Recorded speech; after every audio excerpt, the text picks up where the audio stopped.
Ayan guys, good morning. So meron tayo ditong J-Fuel Hyundai Kona. So muling magbabalik. Back to work tayo. Ayan o, double overheat cam. Ayan, si Hyundai Kona. Pinapaandar pa natin mga 3 to 5 minutes para sa flashing oil. Ang ganda ng makina oh, malinis. So, di ba? Walang alikabok. Back to work tayo mga idol. So ito, chichikin natin yung cabin filter ni madam kasi ang ano niya, mahina daw yung aircon, pawala-wala. Tingnan natin kung bago nga yung cabin filter. Ipre yun. So ito yung ano niya, oh, Hyundai Kona. So sasaksakan natin ng gauge ng aircon. Ito, dito tayo sa low side mga kaibigan. So dito tayo magtitingin ng aircon. Ito, high side mga boss. Kukunin muna natin ang mahiwagang gauge.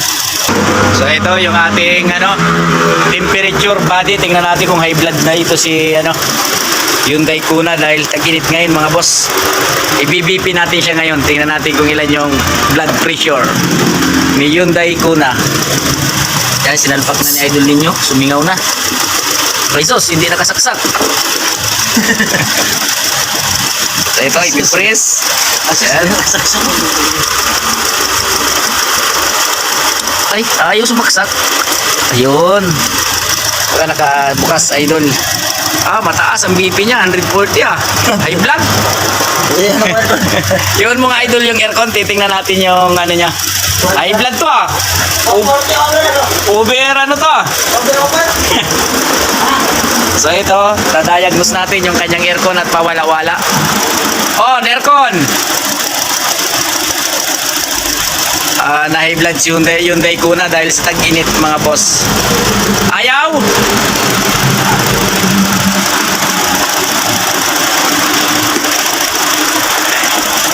Ayaw? Hindi na takbo eh. Ano yan Hindi wala eh. Hindi naman na-under yung compressor. Mainit talaga ang singaw. Compressor? Hindi na ikot yung compressor.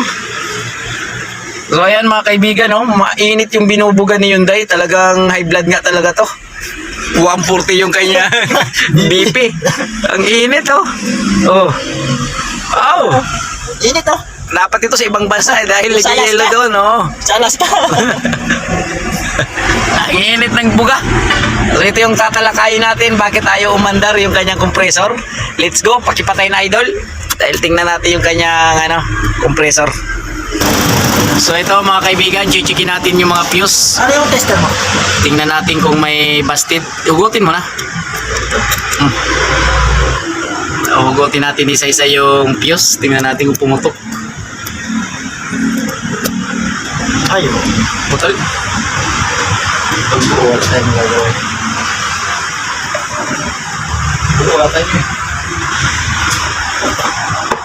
Baka mga relay niya. Buo? Yan yung AC Ayan Mainit yung aircon. Sige, muna natin. Nyo? Angat muna natin. Yeah, angat.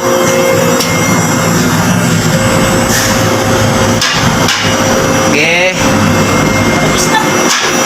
Palitan na yan, pati ATM. Pag Hyundai. Yeah. Angat. Ford J-Fuel mga idol. 4 PMS check up. Ayan. So yun guys, magdi-drain na tayo. Mainit. Ganun ako para hindi makano. Hindi makawala. Ito yung oil filter. Kaya nasa loob. Madilim. Ayun. Drain plug natin. 17. Yun. Sabiga ako, napakainit. Aus. Maitom na. Sobrang itim. So, for sharing lang natin mga boss na kung paano mag-change oil. O paano tayo mag-change oil. Iba-ibang klase naman ang pag-change oil natin mga boss. Mga boss amo. So, iba-iba naman ang pag-change oil at paraan. Kanya-kanya, okay? Ayaw. Sa loob mo nyo padaanin. So, ito yung oil filter. Mahirap tanggalin. Nasa ilalim.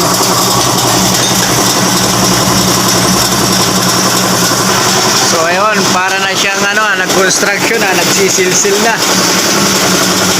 So ayun, para-paraan lang ang pag-change oil, no? Iba-ibang klase kung paano mag-change oil tayo mga boss.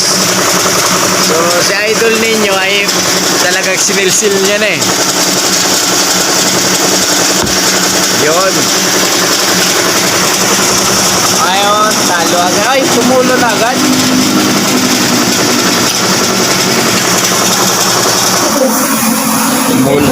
Tumulo na agad. Ini brother. So yan mga kaibigan, back to work tayo dahil sumama ang pakiramdam. Naka-video. Ayan o. Okay lang nyo kahit di pa monetize, at least monetize ka na ng may-ari.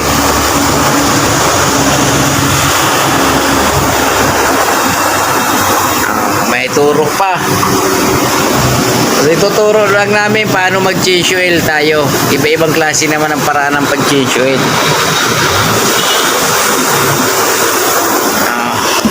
Yun! Nahulog na ang filter. Pakainit. Pulang-pula. Ay, vlog na. Grabe oh. Langis niya.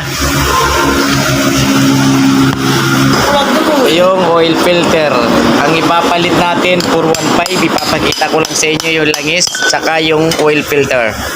So ito nga palang gagamitin nating oil filter, C415 Big. Every change oil mga kaibigan is pinapalitan to tapos semi-synthetic oil for every 7,000 kilometers ang change oil. So ito na yung oil filter, isasalaksak na natin doon.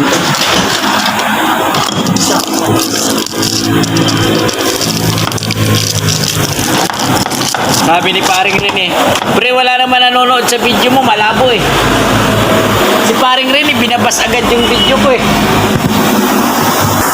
Basher. Kaya nga.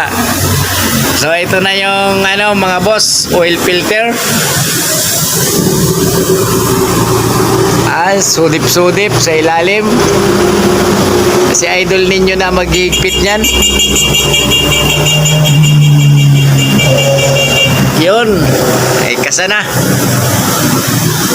Okay, brake pad, pakapal pa.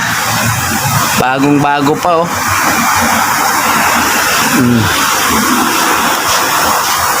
Maghihigpit muna tayo ng gulong. Yung shock pala dito mga boss, may tagas na oh. Si Hyundai Kona. Kaya nga lang ibang klase yung kanyang shock. May dalawa palang tornilyo sa taas nito. Okay, balik na ng drain plug para masalinan ng langis. Mababa. So yan guys, back to work. Magsasali na ng langis si idol ninyo. Imbodo na lang. Para sa Aramita.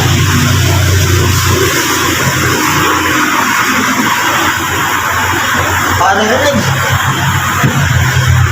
Para na sikait lang yung tinapon. Yeah.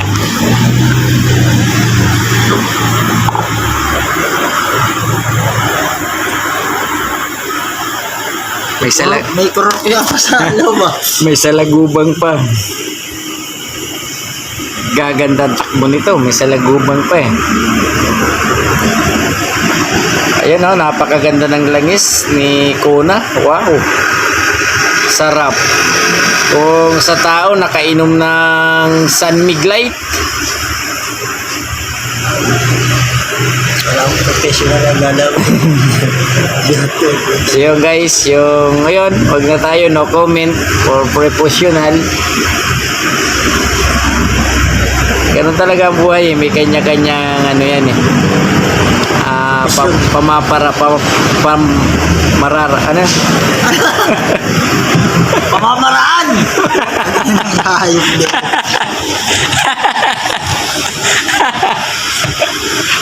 Pamamaraan!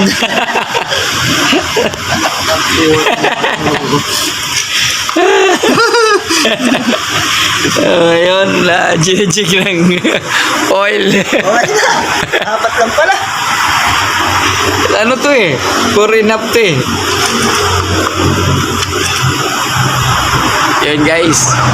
4 letters. Start! Pamamaraan! Ay kanyang-kanyang profesyon ng tao. Ano? Mag-isip mo, pamamaraan! Kung ano ang mga plano sa buhay. Mag-isip mo, pamamaraan! Pamaraan. Okay, start! Yeah. Pamamaraan!